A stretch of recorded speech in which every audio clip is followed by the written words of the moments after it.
Hello students, welcome to my channel Global Education. So here's the lecture third for the topic electrochemistry. Specific resistance or resistivity. What is specific resistance? It may be defined as the resistance of a conductor whose length is 1 centimeter and area of cross section is 1 centimeter square. Specific resistance क्या होता है, जिसको हम क्या है resistivity भी बोलते हैं। मतलब कि रेजिस्टेंस क्या था, फ्लो ऑफ करंट के अपोजिट, मतलब फ्लो ऑफ करंट के अपोजिट जिसमें कंडक्टर की लेंथ क्या रहेगी 1 सेंटीमीटर रहेगी और एरिया ऑफ क्रॉस सेक्शन क्या रहेगा 1 सेंटीमीटर स्क्वायर। फैक्टर्स जो रेजिस्टेंस को यानी कि फ्लो ऑफ करंट को अफेक्ट कर रहे हैं वो क्या क्या हो गए, लेंथ हो गया जो कि डायरेक्टली प्रोपोर्शनल होगा और एरिया जो कि इन्वर्सली प्रोपोर्शनल रहेगा। तो वहाँ से हमारे पास इक्वेशन क्या आती है, R directly proportional to length बाय में इन्वर्सली प्रोपोर्शनल टू एरिया। जब भी हम इक्वल का साइन लगाएंगे वहाँ से प्रोपोर्शनल का साइन हटा के, तो वहाँ क्या आता है हमारे पास कांस्टेंट ऑफ प्रोपोर्शनैलिटी आता है। इस केस में कांस्टेंट ऑफ प्रोपोर्शनैलिटी क्या रहेगा, रो को हम क्या बोलते हैं रेजिस्टिविटी। रेजिस्टिविटी क्या हो गया, मतलब कांस्टेंट हो गया जिसकी वैल्यू किस पे डिपेंड करेगी, नेचर ऑफ मटेरियल पे। तो रेजिस्टेंस जो है वो किसके इक्वल है, रो के इक्वल है, जब लेंथ जो है वो 1 सेंटीमीटर के इक्वल है और एरिया जो है वो 1 सेंटीमीटर स्क्वायर के इक्वल है। और रो किसके इक्वल होता है 1/k, यानी कि स्पेसिफिक कंडक्टिविटी। के जो है वो रिप्रेजेंट करते हैं हम स्पेसिफिक कंडक्टिविटी से। रो जो है वो किसके इक्वल हो जाएगा 1/k, तो उसकी वैल्यू हम पुट कर देंगे तो आर के अंदर वहाँ से क्या आएगा, आर क्या था हमारे पास रेजिस्टेंस जो है वो क्या था रेसिप्रोकल था कंडक्टेंस का। तो आर को हम क्या लिख सकते हैं 1/c लिख सकते हैं। और रो जो है वो क्या था स्पेसिफिक कंडक्टिविटी, किसके इक्वल था 1/k, तो रो को हम लिख देंगे 1/k और L/A। तो k यहाँ से हमारे पास किसके इक्वल आएगा C इंटू L/A, यानी कि कंडक्टेंस सॉल्यूशन की 1 सेंटीमीटर लेंथ की जिसके पास एरिया क्या है 1 centimetre square. Equivalent conductance, equivalent conductivity of a solution dilution V is defined as the conductance of all ions produced 1 gram equivalent of electrolyte dissolved in V centimeter cube of solution when the distance between electrodes is 1 centimeter and area of electrodes is so large that whole of the solution is contained between them। तो equivalent conductance जो है वो क्या होता है, मतलब कि जितने भी आयंस प्रोड्यूस हुए हैं 1 ग्राम इक्विवेलेंट से इलेक्ट्रोलाइट के, जब हमने क्या किया कोई भी इलेक्ट्रोलाइट डिसॉल्व किया 20 सेंटीमीटर क्यूब सॉल्यूशन के अंदर, जब डिस्टेंस इलेक्ट्रोड्स के बीच में क्या था 1 सेंटीमीटर था और एरिया इतना ज़्यादा था इलेक्ट्रोड्स के बीच में कि सारा का सारा सॉल्यूशन उसके बीच में आ गया था। तो उस टाइम पे जितने आयंस 1 ग्राम इक्विवेलेंट इलेक्ट्रोलाइट से प्रोड्यूस होंगे, जिसको हम क्या है डिसॉल्व कर रहे थे कितनी वॉल्यूम के अंदर 20 सेंटीमीटर क्यूब वॉल्यूम के अंदर सॉल्यूशन की, तो वो आयंस जो कंडक्टेंस प्रोड्यूस कर रहे हैं उसको बोलेंगे इक्विवेलेंट कंडक्टिविटी, जिसको हम रिप्रेजेंट किससे करते हैं V का जो उल्टा होता है उसको लिख के लैम्डा बोलते हैं जिसको इक्विवेलेंट, और उसकी यूनिट क्या रहेगी ohm inverse centimetre square equivalent inverse. उसके बाद आता है मोलर कंडक्टिविटी। मोलर कंडक्टिविटी क्या होता है, मोलर कंडक्टिविटी मतलब कि सेम है इलेक्ट्रोलिटिक, सिर्फ फ़र्क क्या है यहाँ पे 1 मोल होगा, वहाँ क्या था इलेक्ट्रोलाइट 1 ग्राम इक्विवेलेंट से प्रोड्यूस हो रहे थे आयंस। तो जब हम यहाँ क्या करते हैं 1 मोल आयंस जो हैं हमारे पास इलेक्ट्रोलाइट को डिसॉल्व करेंगे जब 20 सेंटीमीटर क्यूब सॉल्यूशन के अंदर, और एरिया जब इतना ज़्यादा होगा इलेक्ट्रोड्स के बीच में कि सारा का सारा सॉल्यूशन उसके बीच में आ जाए, तो उस टाइम पे जितने भी आयन्स प्रोड्यूस होंगे 1 मोल इलेक्ट्रोलाइट से, उस और वो जो कंडक्टेंस देंगे उसको हम बोलेंगे मोलर कंडक्टिविटी, जिसको रिप्रेजेंट किससे करते हैं, लैम्डा एम से। और इसकी जो यूनिट है वो क्या रहेगी, ohm inverse centimetre square molar inverse. Variation of conductance, specific conductivity, equivalent conductance and molar conductivity with dilution. Conductance of a solution is due to the presence of ions in the solution. As with dilution, number of ion increases, so conductance of solution rises. यहाँ पे मतलब क्या है कि conductance जो है solution की वो किस पे डिपेंड करती है कि कितनी इलेक्ट्रिसिटी वो कंडक्ट करवाएगा, नंबर ऑफ आयंस पे। जितने ज़्यादा नंबर होंगे आयंस के उतनी ज़्यादा कंडक्टेंस होगी। मतलब जितना ज़्यादा हम डाइल्यूट करेंगे सॉल्यूशन को उतने ज़्यादा आयंस प्रोड्यूस होंगे और उतनी ज़्यादा कंडक्टेंस जो है वो बढ़ जाएगी। दूसरा क्या है फैक्टर, स्पेसिफिक कंडक्टेंस या कंडक्टिविटी। स्पेसिफिक कंडक्टिविटी जो है वो क्या होती है इलेक्ट्रोलाइट की, जैसे जैसे हम डाइल्यूशन करेंगे तो वो डिक्रीज़ होती चली जाती है क्योंकि नंबर ऑफ आयंस जो है वो इंक्रीज़ हो जाते हैं, तो कंडक्टेंस जो है यहाँ पे कम होगी। इक्विवेलेंट कंडक्टिविटी और मोलर कंडक्टिविटी, इनके लिए फॉर्मूला क्या होता है, lambda molar conductivity is equal to K V into V. Means lambda molar conductivity है किसके इक्वल, यानी कि के वी क्या होता है स्पेसिफिक कंडक्टिविटी इंटू वॉल्यूम, यानी कि प्रोडक्ट है स्पेसिफिक कंडक्टिविटी का और वॉल्यूम का। ऐसे ही लैम्डा इक्विवेलेंट कंडक्टिविटी क्या है, प्रोडक्ट है स्पेसिफिक कंडक्टिविटी और उसकी वॉल्यूम का। तो इनकी वैल्यू जो है दोनों की इंक्रीज़ होगी। They are product of specific conductivity and volume of solution, जिनके पास क्या होता है 1 ग्राम इक्विवेलेंट या 1 मोल ऑफ इलेक्ट्रोलाइट जो है वो होता है। तो डिक्रीज़ जो होता है स्पेसिफिक कंडक्टिविटी में वो यहाँ से कंपनसेट हो जाता है इंक्रीज़ करके वॉल्यूम को। तो स्पेसिफिक कंडक्टेंस को छोड़ के तीनों चीज़ें conductance, molar conductivity, equivalent conductivity जो है इंक्रीज़ करेंगी, सिर्फ स्पेसिफिक कंडक्टिविटी जो है डाइल्यूशन के साथ डिक्रीज़ होगी। मोलर कंडक्टिविटी क्या होती है, मतलब जब हम 1 ग्राम मोल इलेक्ट्रोलाइट को डिज़ोल्व कर देते हैं सॉल्यूशन के अंदर, तो वो क्या करता है डिज़ोल्व होने के बाद आयंस प्रोड्यूस करता है, और वो आयंस जो प्रोड्यूस हुए हैं उसकी कंडक्टिंग पावर को हम बोलते हैं मोलर कंडक्टिविटी, जो किसके इक्वल होती है लैम्डा एम।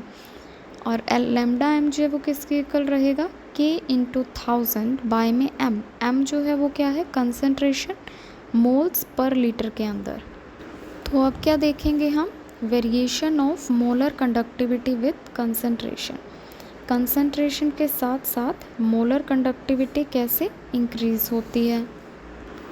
स्ट्रॉन्ग इलेक्ट्रोलाइट की मोलर कंडक्टिविटी जो है वो जैसे जैसे कंसंट्रेशन चेंज होगी तो वो भी चेंज होगी Debye Huckel Onsager equation के अकॉर्डिंग, जो कि क्या है lambda M C equals to lambda M naught minus B under root C, जहाँ पे लैम्डा एम सी क्या है मोलर कंडक्टिविटी पर्टिकुलर कंसंट्रेशन पे, लैम्डा एम नॉट क्या है मोलर कंडक्टिविटी इनफाइनाइट डाइल्यूशन पे, बी जो है वो कांस्टेंट होता है और सी जो है वो उसका मतलब है कंसंट्रेशन।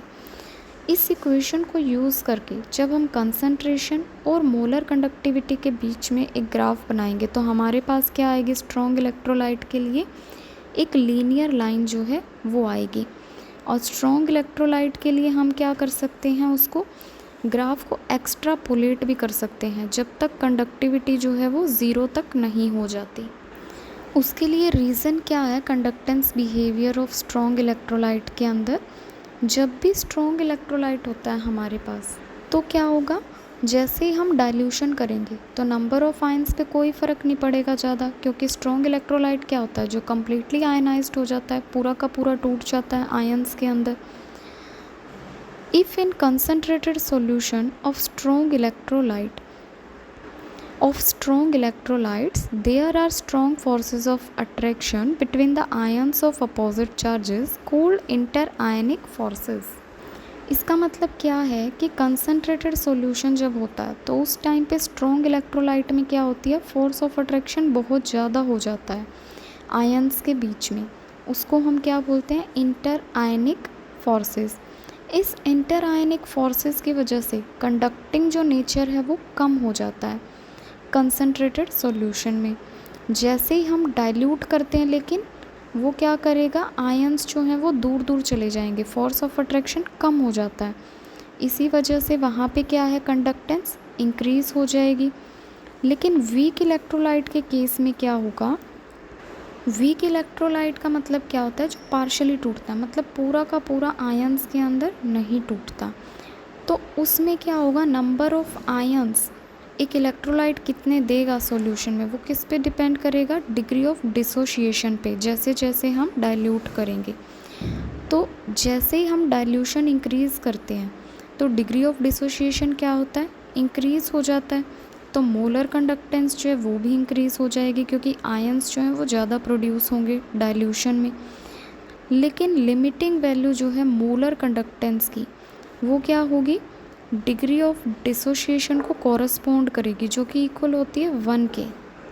तो वीक इलेक्ट्रोलाइट में क्या हुआ, हाई कंसंट्रेशन पे तो क्या हो गया था, वो पार्शली आयनाइज्ड हो गया था, कुछ जो है वो टूट गया था, पूरा का पूरा नहीं टूटा था। लेकिन लो कंसंट्रेशन पे क्या हुआ था, आधा अधूरा तो वो टूट गया था। जैसे ही डाइल्यूट किया उसको तो इंटर आयनिक जो अट्रैक्शन थी वो कम हो गया, डिस्टेंस जो है वो बढ़ गया था वहाँ पे। तो कंडक्टेंस जो है वो भी इंक्रीज़ हो जाएगी डाइल्यूशन करते ही, कैटायन और एनायन पे इन्फ्लुएंस जो है वो कम हो जाएगी।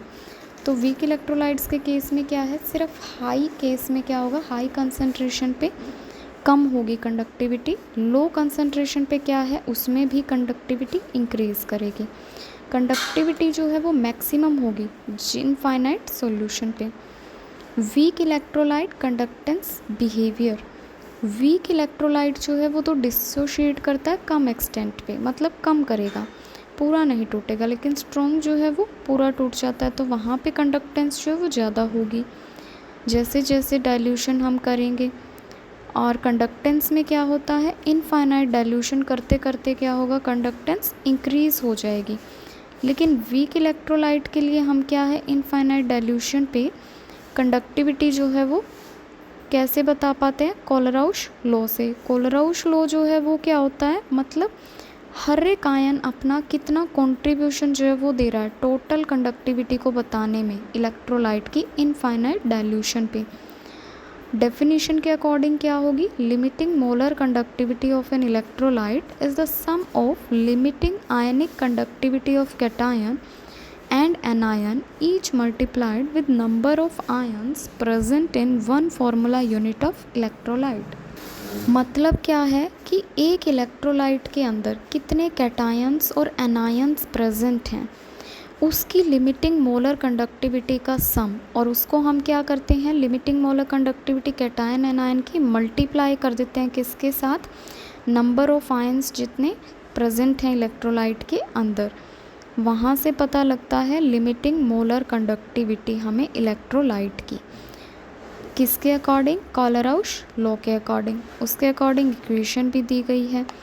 उसके बाद आती है एप्लीकेशंस। एप्लीकेशंस क्या है, मोलर कंडक्टिविटी बताएगा कोलराउश लॉ इनफाइनाइट डाइल्यूशन पे, किसके लिए, वीक इलेक्ट्रोलाइट के लिए। तो हम क्या है, अगर हमें फाइंड आउट करना है, एग्जांपल है लैम्डा मोलर कंडक्टिविटी एसीटेट की CH3COOH की, तो उसके लिए हम क्या है, तोड़ देते हैं पहले आयंस के अंदर। तो कैसे टूटेगा, CH3COO negative plus H positive. उसके लिए हमें 3 स्ट्रॉन्ग इलेक्ट्रोलाइट लेने पड़ेंगे, KCl, HCl, CH3COOK।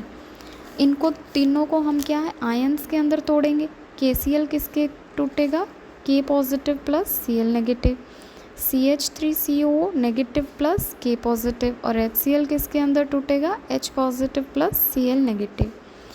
अब जो हमारे पास ये तीनों इक्वेशंस आई हैं, हमने क्या पढ़ा था कोलराउश लॉ में कि लिमिटिंग मोलर कंडक्टिविटी किसकी इक्वल होती है, टोटल की, मतलब सम होता है लिमिटिंग मोलर कंडक्टिविटी कैटायन की और एनायन की। तो ये इक्वेशन वही रिप्रेजेंट कर रही है। उसके अकॉर्डिंग 3 इक्वेशन आ गई। अब इन तीनों इक्वेशंस में से हम क्या करेंगे, फर्स्ट इक्वेशन जो है यानी कि KCl को माइनस कर देंगे बाकी की 2 इक्वेशन से। तो वहाँ से हमारे पास क्या आएगा, lambda molar conductivity CH3COOK plus lambda molar conductivity HCl minus lambda molar conductivity KCl is equal to lambda molar conductivity CH3COO negative plus lambda molar conductivity H positive की। तो वहाँ से हमारे पास क्या फॉर्म हो जाता है, लैम्डा मोलर कंडक्टिविटी CH3COOH यानी कि वीक इलेक्ट्रोलाइट की जो हमें चाहिए था। दूसरी क्या है एप्लीकेशन इसकी, डिग्री ऑफ डिसोसिएशन बताएगा ये। डिग्री ऑफ डिसोसिएशन के लिए हम क्या सिंबल यूज़ करते हैं, अल्फ़ा, और अल्फ़ा किसके इक्वल होता है, limiting molar conductivity particular concentration पे बाय में limiting molar conductivity infinite dilution पे। थर्ड एप्लीकेशन क्या है, डिसोसिएशन कांस्टेंट जो है वो बताएगा यानी कि KC के लिए हम क्या रखते हैं, C अल्फ़ा स्क्वेयर बाय में 1 माइनस अल्फ़ा, और अल्फ़ा क्या था हमारे पास, limiting molar conductivity particular concentration में बाय में limiting molar conductivity infinite dilution पे, जिसके लिए हमने अल्फ़ा से रिप्रेजेंट किया था, और C जो है वो कंसंट्रेशन के लिए रहेगा। फोर्थ एप्लीकेशन क्या है, सॉल्युबिलिटी जो है वो बताएगा किसी भी स्पेरिंगली सॉल्यूबल मॉलिक्यूल की, जो किसके इक्वल होती है फार्मूला के अकॉर्डिंग, K × 1000 बाय में limiting molar conductivity eight infinite dilution. Fifth application क्या है, आयनिक प्रोडक्ट जो है वाटर का वो निकाल सकते हैं हम कोलराउश लॉ के अकॉर्डिंग, जिसकी वैल्यू हमारे पास क्या दी गई है, 1.02 × 10⁻⁻14 रहेगी।